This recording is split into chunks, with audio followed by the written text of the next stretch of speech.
Bismillahirrahmanirrahim. Assalamu alaikum, my dear students. This is me, Bilal Ahmad, and you are watching my YouTube channel All Pak Forces. Students, आज की video में इंशाल्लाह हम general knowledge MCQs के part number 28 को discuss करेंगे। तो आप लोगों ने वीडियो के साथ एंड तक जुड़े रहना है और वीडियो को कहीं से भी स्किप नहीं करना।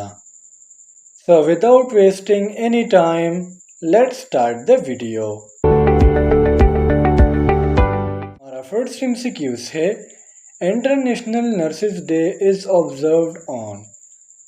यानी स्टूडेंट जो नर्सेज होती है जो बतौर डॉक्टर काम करती है वर्ल्ड में डिफरेंट जगह पर, इनकी इंटरनेशनल डे कब मनाई जाती है?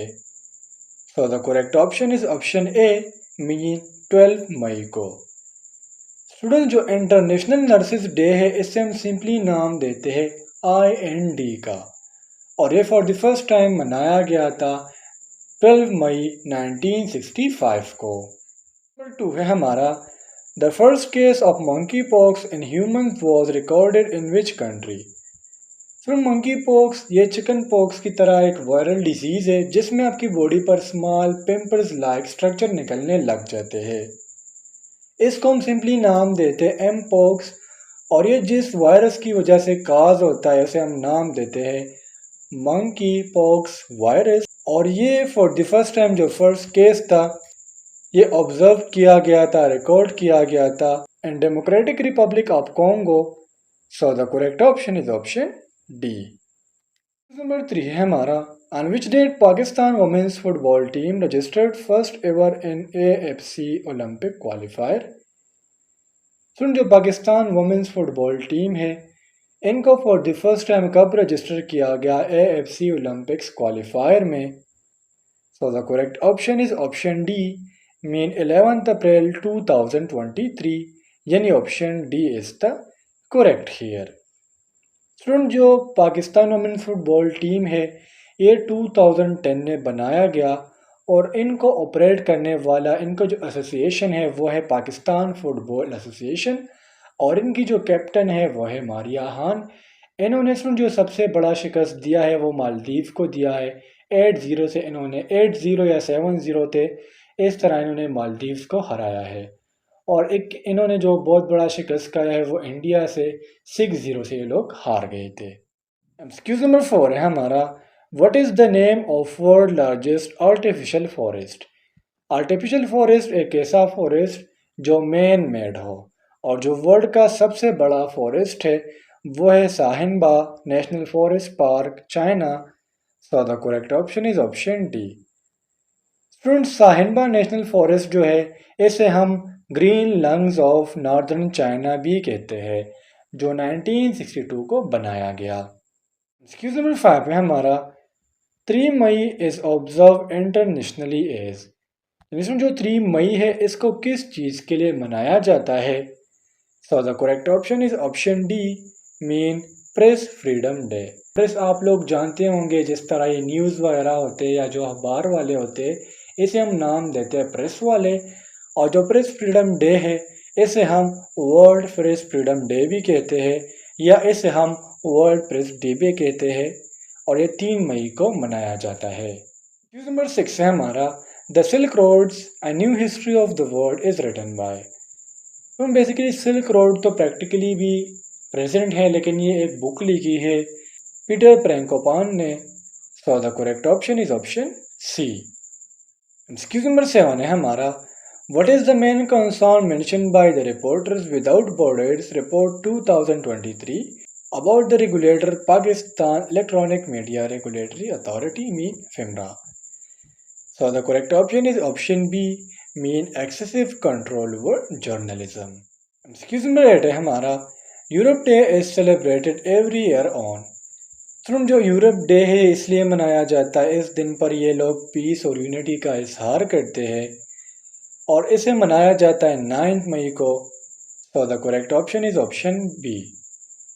जो यूरोपियन यूनियन है ये यूरोप डे को मनाते हैं 9 मई को, और इस तरह जो काउंसिल ऑफ यूरोप है यूरोप डे को मनाते हैं 5 मई को।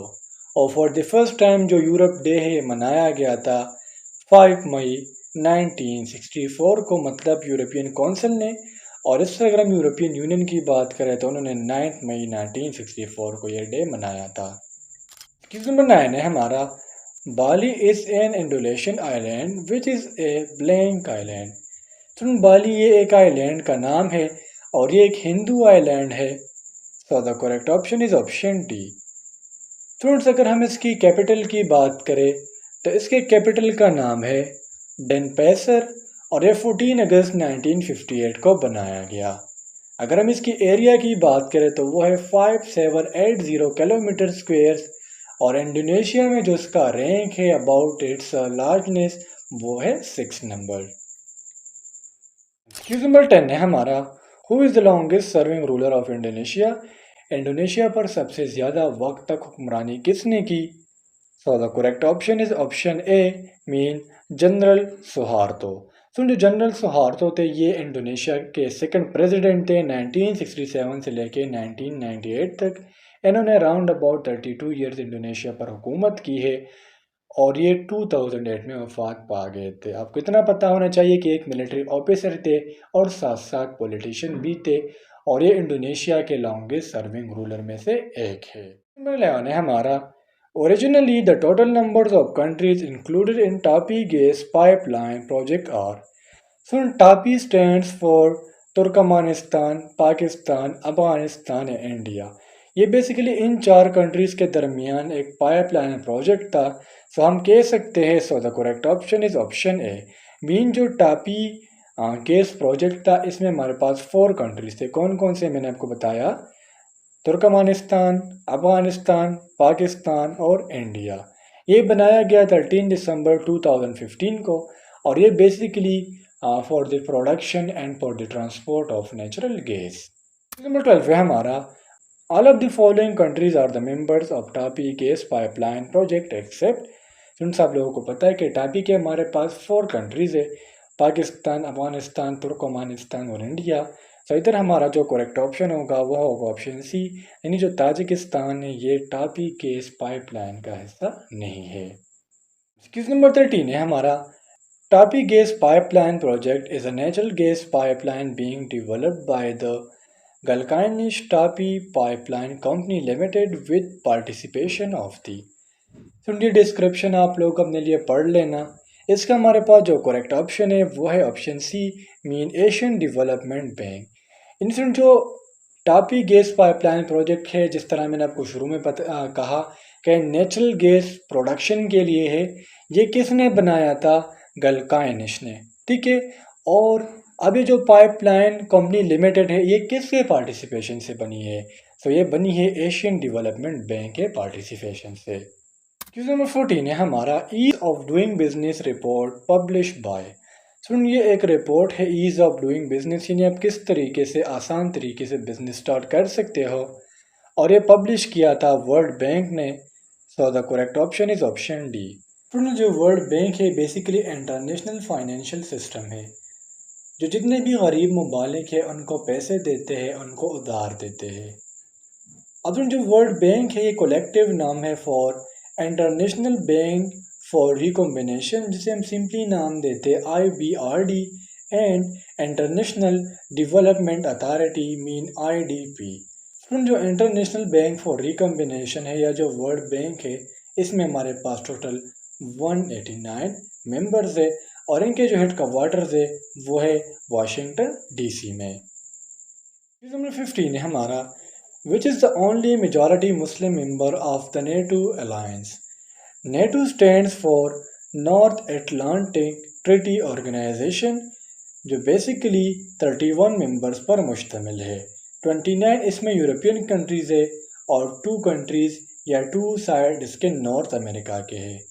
ये 4 अप्रैल 1949 यानी हम कह सकते हैं 74 ईयर्स अगो बनाया गया और इनके जो हेड क्वार्टर्स है वह है ब्रसेल में, और जो मेजॉरिटी मुस्लिम मेंबर है ऑफ द नेटो अलायंस वह है तुर्की के। So the correct option is option B.